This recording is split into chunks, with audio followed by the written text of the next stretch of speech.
Hey, what's up, everybody? Welcome to the show. Yet another episode of Crushing Fantasy Football. I am Bryce Lockridge, your host of the show. All right, guys, I have my first rankings video of the 2024 season here for you guys.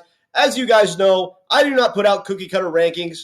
Everybody seems to just copy each other in the fantasy football community and put everyone in the same order they finished last year.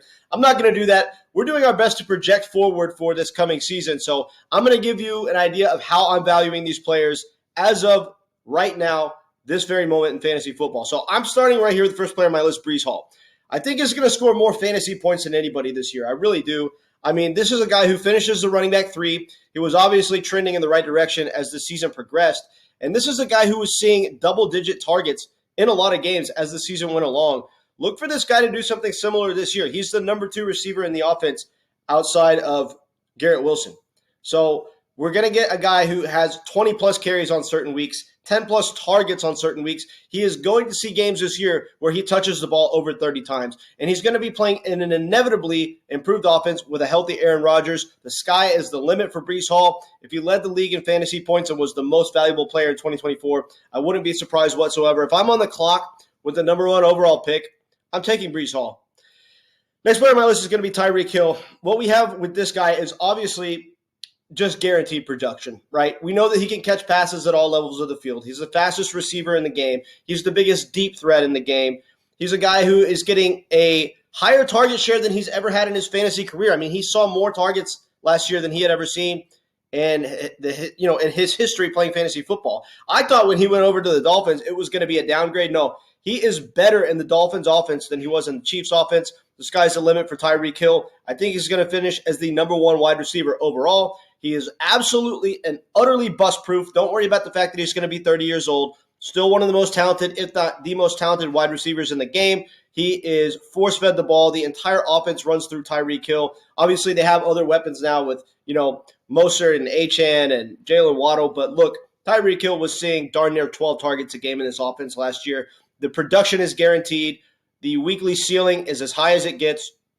This dude is a monster. Next player on my list is going to be Christian McCaffrey. Now, a lot of people have Christian McCaffrey number 1 overall, and I totally understand this. I mean, look at the season he just had. He was pretty much the fantasy football MVP, and the only reason I don't have him number 1 overall is he is a running back that is approaching 30 years old. I mean, this dude he's older now. Obviously hasn't really shown signs of slowing down or anything like that, but you got to ask yourself, do you see him playing a full healthy season, getting this kind of workload in the San Francisco offense next season? It's very possible. I'm not saying it's not. If I thought he was for sure going to get hurt or not produce, I would have him way lower. I still think he's the second most valuable running back in fantasy going into the 2024 season, but we've got to temper our expectations just a little bit on the workload because, I mean, this guy is getting older, and you got to think they're probably going to use Elijah Mitchell a little bit more to take some of the workload off Christian McCaffrey. I mean, he just touched the ball so freaking much this year.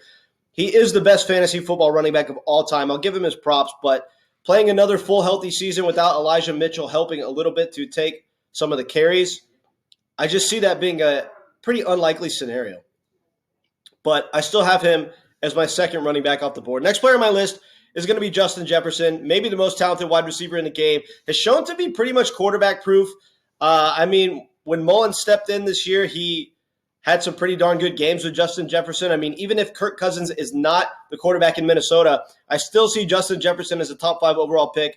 If Kirk Cousins is confirmed to be the starting quarterback for Minnesota this coming season, we might just go ahead and vault Justin Jefferson up to number 1 overall. The only reason he's not number 1 overall right now is because slight quarterback concerns. We don't really know the quarterback situation in Minnesota yet. That being said, no matter who is slinging him the rock, he is a top 5 overall pick in my book. If Kirk Cousins is for sure the quarterback, I'm probably going to put him at number 1. Next part of my list is going to be CeeDee Lamb, the wide receiver 1 from this past season. What a ridiculously good season for CeeDee Lamb. He obviously has very good chemistry with Dak Prescott. Dak Prescott put up MVP-type numbers this year.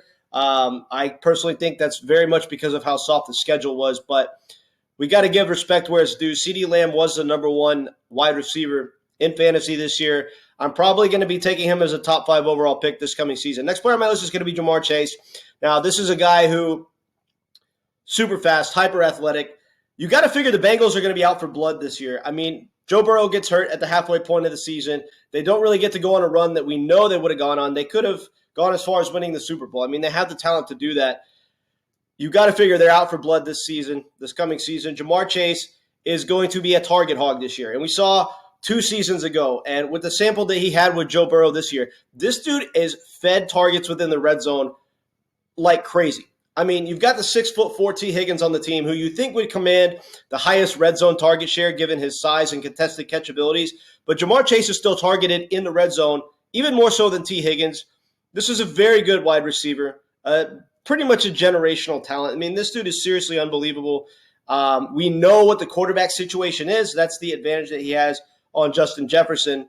I still have to have JJ a little bit higher for now, but Jamar Chase, I have him as a top 6 overall player. Next player on my list is going to be Kiron Williams. Now, this is a guy who essentially came out of nowhere. Now, there were some people that were savvy enough in their underdog drafts to take Kiron Williams, and obviously he was the fantasy MVP based on where he was drafted and the production he gave you.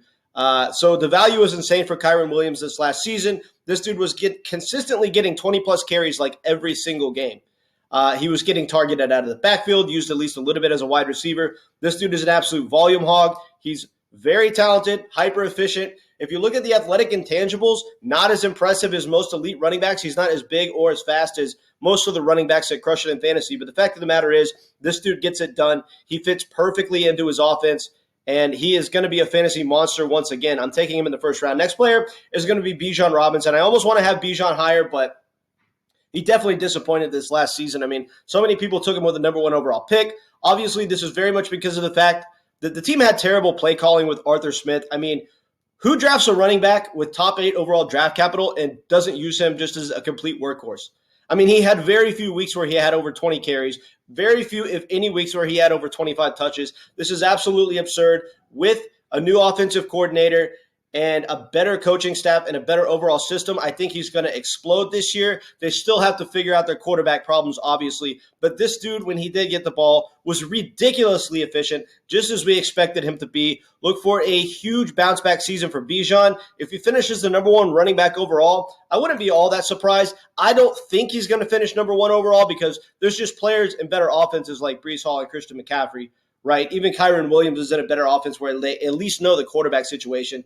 But Bijan Robinson could finish as the number 1 back overall based on his talent, based on the projected volume that he's going to get this season with the new offensive coordinator. Next player on my list is going to be Garrett Wilson. This is a guy who obviously he's going to have Aaron Rodgers slinging him the rock. This is going to be a massive advantage. He was putting up some pretty darn good fantasy numbers last year with no quarterback play. Now, obviously, he wasn't anywhere near the top. He wasn't top 10 or anything like that. But what I'm saying is for the quarterback play that he had, he still produced some pretty darn good numbers. We know that this dude has wide receiver 1 talent. We know that this dude's one of the most talented receivers in the game. With a healthy Aaron Rodgers, I could see him finishing as the wide receiver 1. Next player on my list is Amon-Ra St. Brown, the wide receiver 3 from last season. This dude catches passes at all levels of the field. It was good to see him start to get involved in the deep passing game a little bit more this season. Obviously, they're still going to use guys like Jameson Williams and Josh Reynolds for a lot of the deep targets, but Amon-Ra is catching more targets downfield this season. He's an absolute target hog, lines up out of the slot, catches passes at all levels of the field. Dude has ridiculous talent.